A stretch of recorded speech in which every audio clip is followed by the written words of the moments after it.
cambio. La forma en la que Santo Tomás está entendiendo el cambio es el paso del no ser al ser.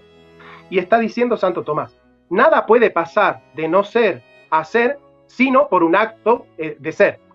Hay un acto de ser que ya siendo él mismo, hace pasar a lo que no es a que sea. ¿No es cierto? Y esto me hace acordar porque Aristarcus mencionó a Parménides y me pareció muy interesante la mención de Parménides, porque justamente Parménides niega el cambio que va a sostener Santo, niega el cambio y ese argumento le va a servir a Santo Tomás de Aquino, porque evidentemente lo que dice Parménides es, cambio es pasar de no ser a ser, o de ser a no ser.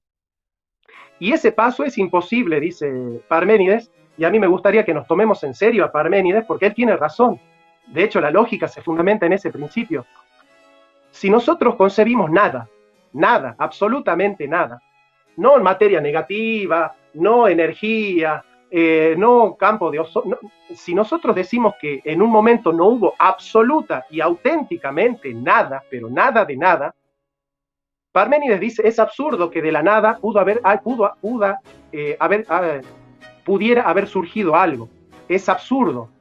Entonces, qué sé yo, si por ejemplo sostenemos como la teoría del Big Bang, que es una fluctuación cuántica que se amplifica y se materializa, bueno, la fluctuación cuántica no es lo que nosotros estamos concibiendo como nada, nada, nada. ¿Se entiende? Bien. Entonces, yo creo que cualquier persona puede aceptar que de la nada, nada, nada, no puede surgir absolutamente nada. Que tiene que haber algo que sea distinto al universo, que sea previo al universo, no importa, pero eso que haya es un algo. En metafísica, algo ya es ente. Bueno, entonces Parménides dice, si en algún momento no hubo nada, ahora tampoco habría nada. Pero resulta que ahora hay cosas. Entonces, si las cosas son, es porque hay ser. Y siempre hubo cosas, porque dice Parménides, no pudo haber pasado el ser, no pudo haber advenido del no ser. Por lo tanto, dice Parménides, el ser es eterno, las cosas siempre existieron. El tema es que Parménides no distinguía entre ser y ente. Y lo que va a hacer Tomás de Aquino es distinguir entre ser y ente y va a tratar de explicar la existencia del ente, que está en potencia de ser otras cosas en el sentido de cambios sustanciales, pero que en sí mismo es potencia con respecto al acto de ser, porque el ente no se dio a sí mismo la existencia. O sea, nadie se hizo pasar de no ser al ser. Por ejemplo, yo no me hice pasar de no ser al ser. Antes de existir, se hizo existir a sí misma. Entonces dice Parménides, no, es absurdo. Nada pudo hacerse existir a sí mismo, porque para poder moverse a sí mismo a la existencia, es decir, movimiento existencial, es pasar de no ser al ser, es necesario que el ente haya sido anteriormente a sí mismo, que haya sido anterior a sí mismo. Entonces, dice Parménides, es una contradicción lógica decir que hay un ente que se hizo pasar a sí mismo de poder ser a ser efectivamente.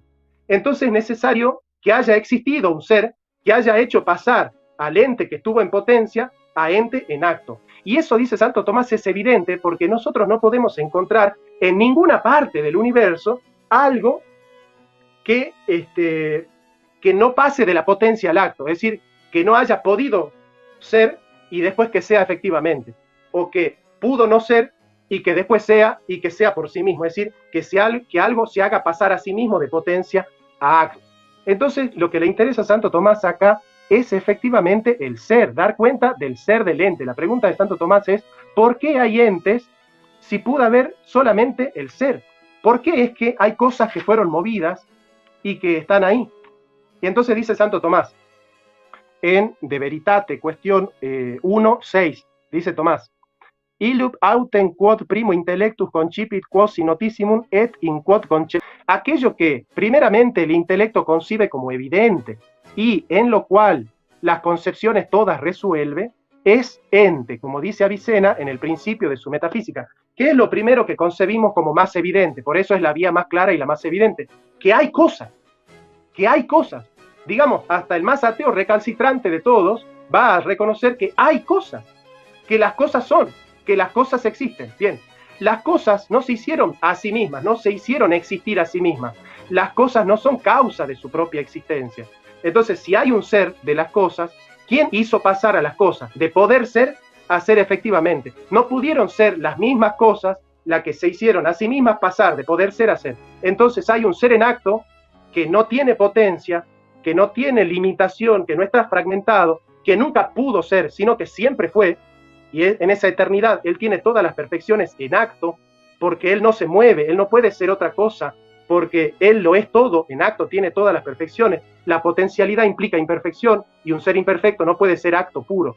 Este acto puro es acto puro porque Él no fue movido por otro, Él no se hizo pasar de no ser al ser. Y si Él no se hizo pasar de no ser al ser, entonces Él es un ente más.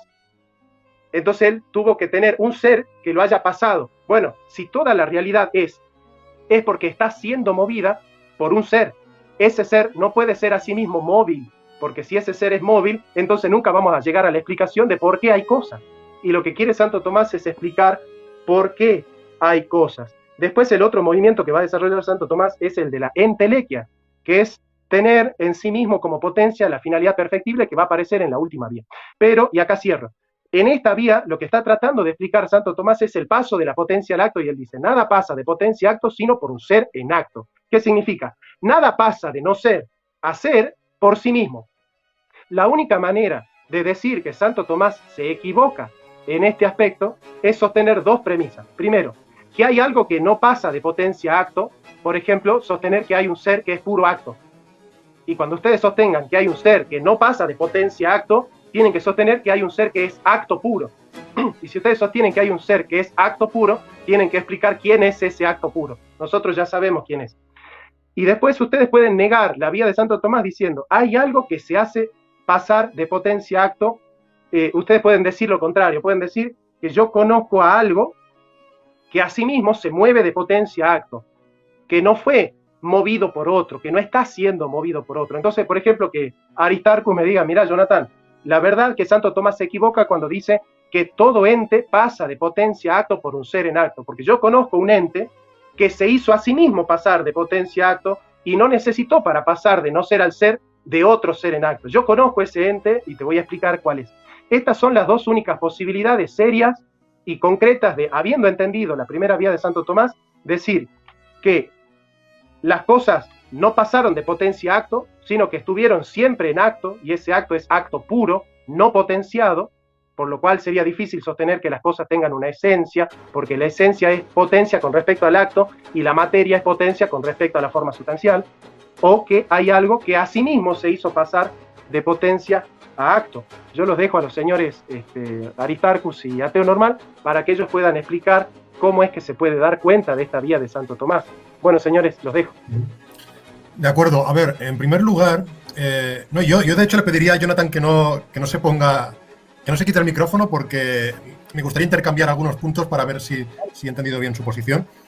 Respecto a mi objeción posible a la segunda premisa de la primera vía, que era la de la incompatibilidad que podría haber con el libre albedrío, no sé si tu respuesta a esa objeción es que el tipo de cambio que supone una decisión voluntaria no es el que está contemplando Tomás. ¿Es esta la idea? Sí. Exactamente. Sí. Vale. Porque entonces el cambio que está contemplando Tomás, según lo que planteas aquí, solo sería el cambio de pasar de no ser a ser, de lo que no es a lo que es. Que es efectivamente el tipo de cambio que negaba Parménides, ¿no? Ya conocemos que la frase que algunos se ríen porque parece muy obvia, pero quizás no sea tan obvia, la frase de Parménides, lo que es y lo que no es, ¿no? Es el punto de partida de Parménides, a partir del cual niega el cambio y niega la multiplicidad. Bueno, a ver, claro, es que hay que ver si se puede entender así realmente la primera vía, porque hay gente que no la entiende de esta manera, pero yo estoy dispuesto, digamos, for the sake of the argument, que dicen, ¿no? Por el beneficio de la discusión, a entender el cambio de esa manera, ¿de acuerdo? Vamos a entenderlo de esa manera, como el paso del no ser al ser. Creo que si lo entendemos de esa manera, no vería muy clara cuál sería la diferencia entre la primera vía tomista y la segunda, que habla de la causalidad y no del movimiento, pero ya discutiremos de eso cuando lleguemos a la segunda vía. En todo caso, a ver, cosas que pasan del no ser al ser. Yo estoy de acuerdo en negar lo que se conoce como la causa sui, es decir, algo que sea causa de sí mismo, algo que se provoque, por ejemplo, un ser que produzca o provoque su propia existencia, porque yo niego la causa sui precisamente, y esto es muy paradójico, precisamente porque yo asumo como verdadero un principio que es el que me hace rechazar como poco plausible la existencia de Dios, según algunos argumentos teístas. ¿Cuál es ese principio? El principio es el principio según el cual toda causa de algo es temporalmente precedente a aquello que causa, es anterior a aquello que causa. Y es así como el propio Tomás de Aquino, en la Suma Teológica, se opone a la causa sui. Él dice que si una cosa fuera causa de sí misma, tendría que ser, si no recuerdo mal, la terminología latina tendría que ser prius se ipso, anterior a sí misma. Entonces, efectivamente, la causa tiene que ser anterior al efecto. ¿Qué pasa con esto? Que tanto los tomistas como otros teístas, como los de la escuela, los que siguen a William Lane Craig, por ejemplo, que son más analíticos, parten de la idea de que la forma en la que Dios hizo pasar al universo de la inexistencia a la existencia fue una forma de causalidad que no era temporal. De hecho, si cuando decimos que, cuando estamos definiendo universo como la totalidad, no solo de la totalidad de la materia, sino también la totalidad del espacio y del tiempo, entonces hemos de asumir que no hay ningún tiempo anterior al universo. Eso significa, y aquí entro en la primera vía, eso significa que el universo propiamente no pasó nunca de la inexistencia a la existencia si asumimos esa definición de universo. ¿Por qué? Porque si estamos diciendo que pasó de la inexistencia a la existencia, estaríamos diciendo que hubo un tiempo, 1, en el que el universo no existía, y un tiempo, 2, en el que el universo ya existía, efectivamente. Y ese cambio estamos afirmando que no se produjo. Eso no significa que el universo haya tenido que existir durante una cantidad infinita de tiempo hacia el pasado. Simplemente significa que esa dimensión que llamamos tiempo tiene un punto inicial. De la misma manera que, por visualizarlo como se hace en la teoría B, si cogiéramos el tiempo como una dimensión espacial, pues de la misma manera que un bloque tiene un extremo frontal y un extremo posterior, pues el tiempo tendría un extremo inicial y un extremo final. Pero eso no significaría que el universo propiamente haya pasado de no existir a existir. Entonces, esta sería mi postura respecto al universo. Tampoco me ha quedado muy claro, y solo resumo esto antes de darle la palabra a Teo Normal y a Guillermo.